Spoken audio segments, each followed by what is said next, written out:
දවස් 30ක්ම unlimited Netflix බලන්න. Unlimited data pack එකක් මුළු පවුලටම unlimited fun එකක් අරගන්න. අදම active කරගන්න. ලෙන්ගතුකම වැඩි කරගන්න ලව්ජු රුපියල් 50ට අඩු කළා. මාමේ එන්න අපිට එකක් බොමු.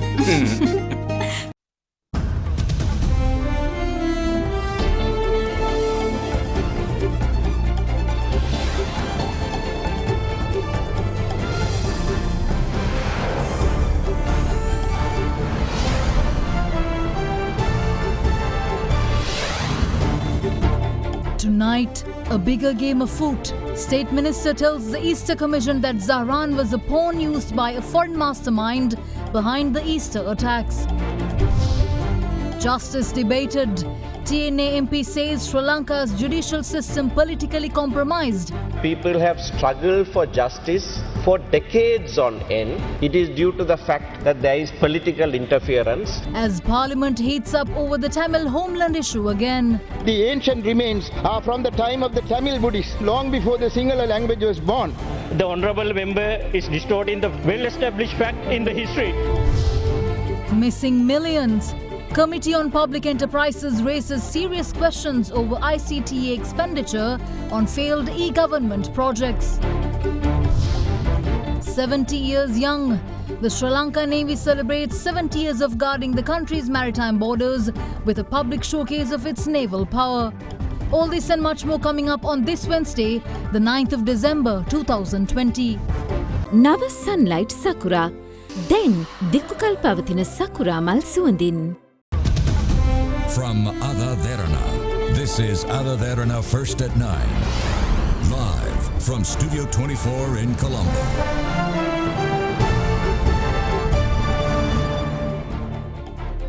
Good evening and welcome to First at 9. I'm Shanella Fernando. Moving on to your top stories for tonight.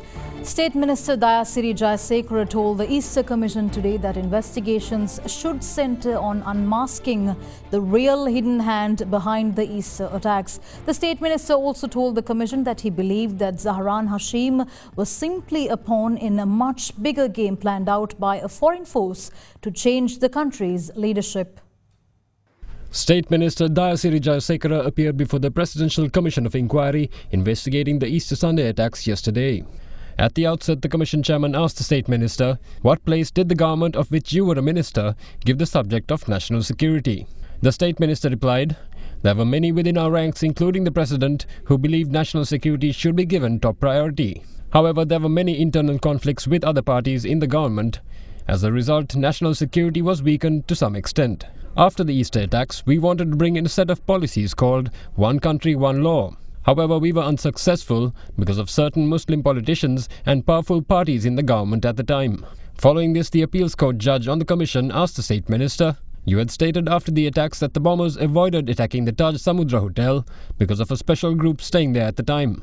What was your reason for making such a statement? The State Minister replied, a suicide bomber went to the Taj Samudra Hotel. However, he did not carry out an attack. This hotel is owned by businessmen from an important country. What I said was that the fact that 2 bombs went off at the Shangri-La Hotel and none at the Taj Samudra should be investigated. The Commission then asked the State Minister if he possessed evidence to corroborate his claims of a foreign force being behind the attacks.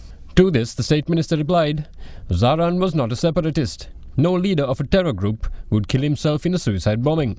I believe that another force was controlling him. My next point was, how did someone named Namal Kumara suddenly appear out of the woodwork? He suddenly comes out with a conspiracy regarding attempts to assassinate then-President Maithripala Sirisena and any possible future candidate. Due to this, the country is placed in a precarious position. Such a situation would also hamper investigations into Zahran. Who was behind Namal Kumara? That is what we must determine. The State Minister continued saying, at that time, President Maithripala Sirisena's public approval was favourable due to the massive crackdown he had ordered on drug racketeering. However, after these attacks, he was unable to even stand for re-election. Who was it that wanted Maithripala Sirisena to be removed and replaced with another president? We need to find the link between this question and the attacks. How was it that foreign intelligence agencies knew of the impending attack while our intel agencies were in the dark? This means that foreign intelligence agencies have been operating in our country without our knowledge. It was only much later that we realized this came from India. After 2015, the governments of this country and presidents were changed by foreign forces. Those forces can even remove our current president as well if needed. Please look into these matters as well. This may be why the Cardinal says he is unhappy with how the investigations are going. I believe that Zaran too is a victim of this attack. Somebody used him. Maithripala Sirisena, Ronald Wickremesinghe, Pujija Sundara and Hemasri Fernando may have made mistakes, but they too are only victims of this attack. There is a bigger fish behind this who needs to be identified. Safeguard hand sanitizer නවතම නිෂ්පාදන පෙළ නිරෝගීමත් දිවයකට ලංකාවේ පළමු වරට හඳුන්වා දෙන Melbourne Veggie Cracker Crunchy veggie. Ilangai Tamil Arasu Katchi parliamentarian M.S. Sumandiran today accused successive Sri Lankan governments of inculcating systemic political involvement and meddling with the country's judicial system. He added that the lack of confidence in the country's judicial system has forced aggrieved parties to look elsewhere, while calling for an international inquiry with respect to serious crimes committed within the country's borders. Meanwhile, words were exchanged between Tamil Makkal Thesiya Kootani MP C.V. Vigneswaran and State Minister Professor Channa Jayasumana over Sri Lanka being the traditional Tamil homeland issue. Several members in this House sought my opinion as to the present progress of the inquiry and the judicial proceeding pertaining to the central bank bond issue and the current status of the extradition request against Mr. Arjun Mahendran, the former governor of the central bank. The Honourable Attorney General had carefully prepared a document and submitted to me. There is a comprehensive report as to the present position relating to what is happening in respect of the central bank bond investigation. The Singapore Attorney General has sought certain clarification from our Honourable Attorney General's Department regarding whether the kind of offence which we have charged falls within the first schedule of the extradition treaty between us and them. So that is ongoing. So we will not rest until the last person who is responsible for this being brought before the courts. The issue of justice in this country is a subject that paints a bleak picture of the country. We have so many emblematic cases where people have struggled for justice for decades on end and are still struggling for justice. Most of the time it is due to the fact that there is political interference into the affairs of the judiciary. What about the actual political prisoners? How long have they been in remand? Why are you not rising for the rights of those persons? And it is because of this that we have consistently said that we have no confidence in the judiciary. So that is why, in respect of serious crimes that have been committed in this country, we have asked for an international inquiry. How can you deny that? How can you say no when we can lay bare before you the depths to which your judicial system had sunk? There is a systemic racism now being promoted in the country against the Muslims and the Tamils. This country is soon going to suffer by such propagation of negative and vituperative ideas and ideology. Ad hoc commissions are hurriedly appointed to take over the lands of our community under the pretext of protecting Sinhala Buddhist archaeological remains. Buddhist remains are no doubt there, but the ancient remains are from the time of the Tamil Buddhists, long before the Sinhala language was born. The honourable member is distorting the fact which is mentioned in the well-known history. There are no archaeological, historical or linguistic evidence to support any Tamil homeland in the northern or eastern province in the Sri Lanka. He is trying to use this debate to distort the well-established fact in the history. Many of you say that the LTT used ordinary civilians as human shields and it was the government forces which saved the people. Hence you say no war crimes were perpetrated, but you did humanitarian service. If you had actually saved our people should have voted for you in all the elections after 2009. But how come the people whom you identify as those who were used as human shield and whom you saved have been voting for the TNA, whom you called even today as an LTTE proxy? The Committee on Public Enterprises summoned the Information and Communication Technology Agency before it today. Questions were raised following revelations of massive expenditure on numerous e-government projects begun by the agency that had fallen by the wayside, incurring billions in costs.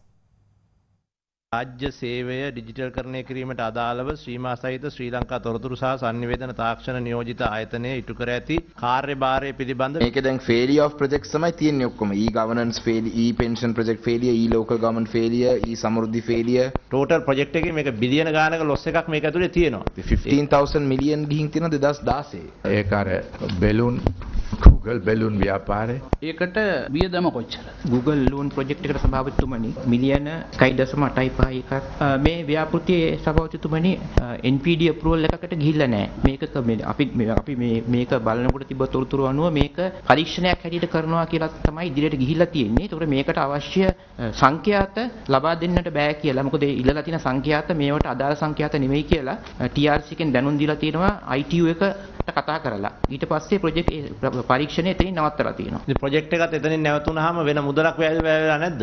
Equipment clear කරගන්න මුදලක් වැය කරලා තියෙනවා. 18,50,000 ඊගාවට ඊට පස්සේ 64,27,941ක් තව ඊළඟ වෙලා තියෙනවනේ. ඒ මුදල ඇත්තටම වැය කරලා තියෙන්නේ Wi-Fi launch එකට. හැබැයි අපි මේ ෆිගර් එක අරන් තියෙන්නේ ඔයාලගේම accounts වලින් පැහැදිලිව තියෙනවා මේක Google loan ව්‍යාපෘතියට අදාළ වියදමක් කියලා. එක්ක ඕගොල්ලෝ මේ දෙන උත්තරේ වැරදි. එහෙම නැත්නම් මේ ඕගොල්ලන්ගේ accounts වැරදි. මගේ ළඟ තියෙනවා TUD කියලා අස්සම් කරලා තියෙනවා. වෙන කවුරුත් ප්‍රපේර් කරපු අය කවුරුත් අස්සම් කරලා නැහැ වවුචරේ. යට බාරගත්ත කියලා අසනක් ගහලා තියෙනවා. මේවා පුරවලත් නැහැ කීයද කියන එකත් ගත්ත කෙනාගේ. හැබැයි ඔය කියන මුදල සම්බන්ධව අපි විමසලා තියෙනවා මුදලක් විදිහට. ඒක ගැන කිසිම සඳහන් කරන්න එකක් නැතුව තමයි මේ උත්තරේ එවලා තියෙන්නේ. The Sri Lanka Navy turns 70 today and will showcase its naval might with an exhibition of its fleet at anchor off the Galle Face Green Coast for the next few days. Coinciding with the anniversary celebrations, Commander of the Sri Lanka Navy Vice Admiral Nishantha Ulugetanna promoted 1,729 naval personnel of various ranks today as well. The Sri Lanka Navy, the country's first line of defence, turns 70 today. Having been brought to life through the enactment of the Navy Act in 1950, the Sri Lanka Navy has gone from a fledgling naval outfit to one of the most battle-hardened navies in the world, following its key role in the country's 30-year-long conflict. The Sri Lanka Navy's asymmetric warfare tactics against the LTT's Sea Tigers, ultimately leading to their total defeat, has been feted by many international navies and has been used as a case study in naval tactics against suicide boats. With that coinciding with the anniversary celebrations, Commander of the Sri Lanka Navy Vice Admiral Nishantha Ulugetanna promoted 1,729 naval personnel of various ranks today. Meanwhile, as part of today's anniversary celebrations, a wide range of other events are being held in every naval command, giving prominence to time-honoured naval traditions and religious events under the directives of the guidance of the Navy Commander. Further, the Sri Lankan Navy will also be anchoring the Sri Lankan Navy's vessels off Galle Face Green from today until the 13th of this month for public viewing. We have got 3 capital ships very close to shore in front of the Galle Face Green to show the public what the country's naval power looks like. We have the Sri Lanka naval ship Sairala, Sri Lanka naval ship Nandimitra and Suranimila. Out of them, the Sairala is the biggest ship here and she joined Sri Lanka Navy Fleet 2017 and she was built in India, and the Suranimila and Nandimitra joined the Sri Lanka Navy Fleet year 2000 and both of them were built in Israel. In addition to that, starting from today, for the next 5 days, we are hoping to showcase the other classes of the Sri Lanka Navy Fleet and ships from the Navy Fleet. Tomorrow, there will be another 3 ships anchoring in the same locations, and those will be the Sri Lanka naval ship Mihikata, Ratnadeepa and Ranadira. Thereafter, day after tomorrow, on the 11th December, we will have 2 auxiliary ships anchoring over here, and that is Alpha 521 and Alpha 543. During the weekend, on 12th and 13th December, we are going to get 5 ships from all 5 different classes anchored here in front of the Galle Face. More news on the other side of this break. Stay tuned. Ceylon Bank, the bank with a heart.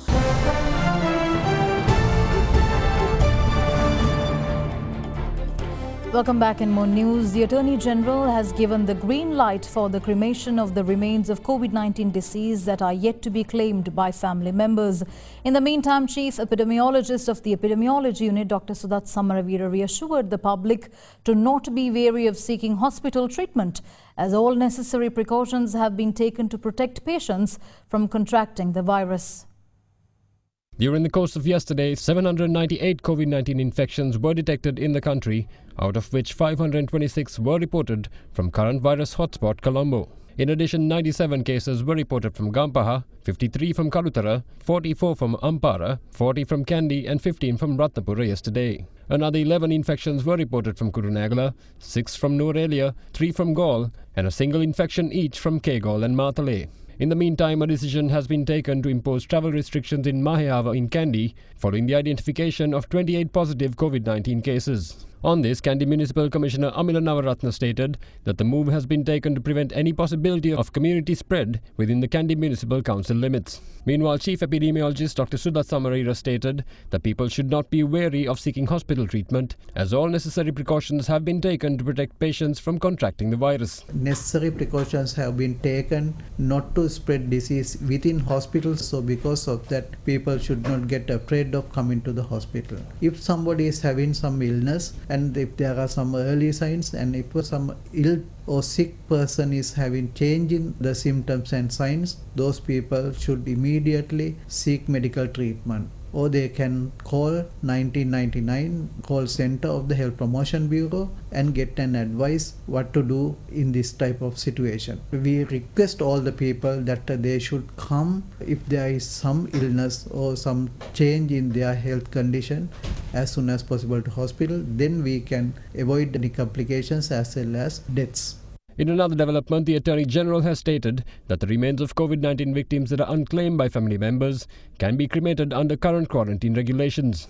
The Attorney General's Coordinating Officer State Counsel Nishara Jayaratna announced that the Attorney General has notified the Director General of Health Services, Dr. Asela Gunawardena, in this regard. Further, health authorities have issued a written request for the final rites of such deceased patients to be carried out at the expense of the Colombo Municipal Council, as government funds are yet to be released for this purpose. Meanwhile, COVID-19 recoveries increased to 21,800 after 542 more patients recovered and were discharged today. With that, the total number of active cases in the country now stands at 7,795. The Embassy of the Republic of Korea handed over a donation of PCR test kits to mark the 43rd anniversary of the establishment of formal diplomatic relations between the Republic of Korea and Sri Lanka. The embassy stated that the COVID-19 diagnostic kits worth $300,000 have been donated to assist the Sri Lankan government in its efforts to contain and control COVID-19. The PCR testing kits were officially handed over by His Excellency Ambassador Santosh Jeong to Foreign Minister Dinesh Gunawardena at a ceremony held at the Foreign Ministry yesterday. At the ceremony, Ambassador Jeong stated that a new era has dawned on Sri Lanka and South Korea can assist Sri Lanka to revitalize its economy and realize the vision of vistas of prosperity and splendor.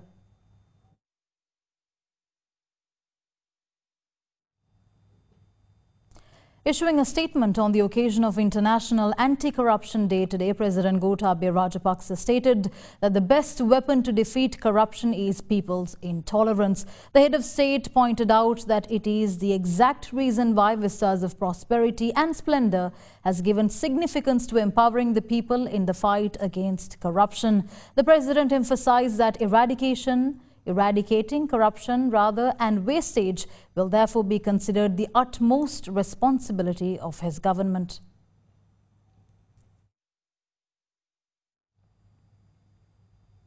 The Vattala magistrate today approved the list of members submitted by the Attorney General's Department to carry out post-mortem examinations on the 11 inmates who lost their lives in the Mahara prison unrest. Approval was also granted to transport their remains to the Infectious Diseases Hospital in Mullairiyava to conduct the post-mortems.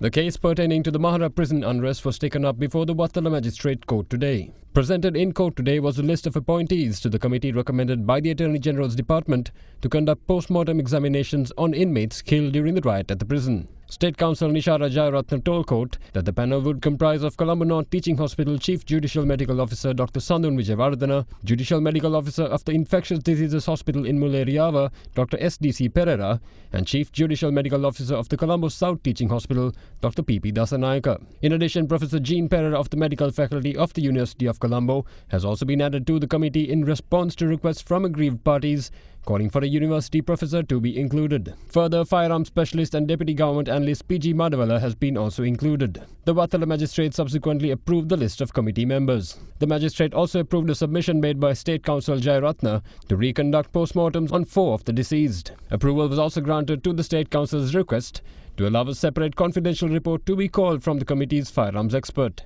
The Attorney General's request to permit the remains of the inmates to be brought to the Infectious Diseases Hospital from the Colombo North Teaching Hospital was also approved. The court also granted permission to summon the government assessor to conduct an on-site inspection at the Mahara prison. State Counsel Nishara Jayaratne also told court that the Attorney General has instructed investigating officers to investigate any possible conspiracy behind the incident, its masterminds, the involvement of outsiders, who ordered the shooting, or was the shooting justifiable, and whether it exceeded personal security. The new members of the Elections Commission of Sri Lanka are due to assume duties tomorrow. The new members, including the Commission's chairperson, were appointed by President Gotabaya Rajapaksa as per Articles 41A and 1031 of the Constitution. Accordingly, Nimal G. Punchiheva has been named the chairman of the Commission, with M.M. Mohammed, S.P. Divaratna, K.P.P. Pathirana and Jeevan Tyagaraja as Commission members. Issuing a press release, the Commissioner General of Elections, Saman Sri Ratnayaka, stated that the Commission members will take office tomorrow.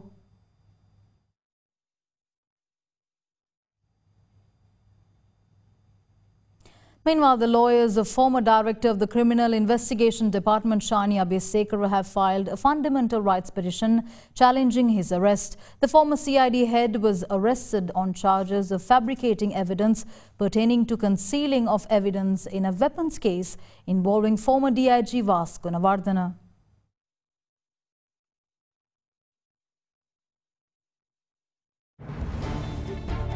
We'll return after this commercial break. Stay tuned.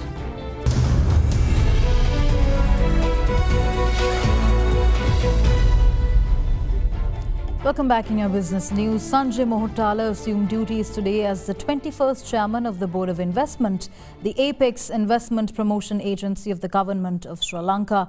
Having previously served as DG BOI from March 2020 under his guidance, BOI developed a new roadmap defining the FDI strategy for Sri Lanka, introducing prioritized sectors and subsectors to transform the economic landscape of the country in line with the vistas of prosperity and splendor strategy.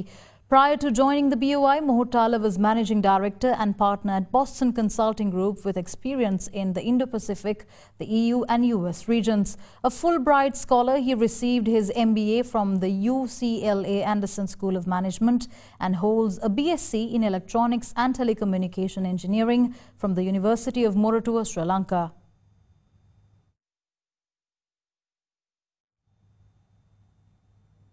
Stocks closed 0.78% higher today, with the all-share price index gaining 0.63%, while the S&P SL20 index of more liquid stocks gained 0.14%. Meanwhile, market turnover was 5.2 billion rupees, where 92 stocks gained and 112 fell. Here's a brief report on the market performance today. The Colombo Bourse is marching in the green territory for the 12th consecutive session on the trot.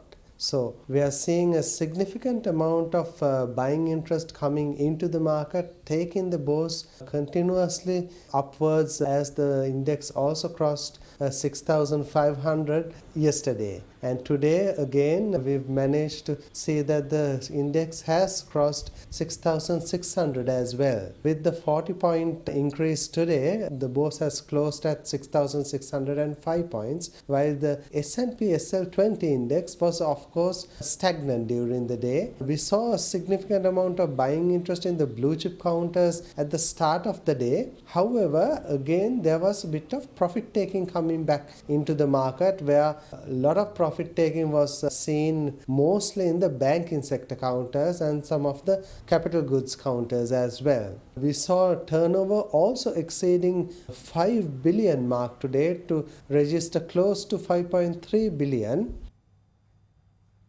The rupee closed firmer at 185 rupees and 70 cents to 186 rupees to the US dollar, after closing at 186 rupees and 50 to 70 cents yesterday. Now let's have a look at how the rupee traded against other major currencies during the day.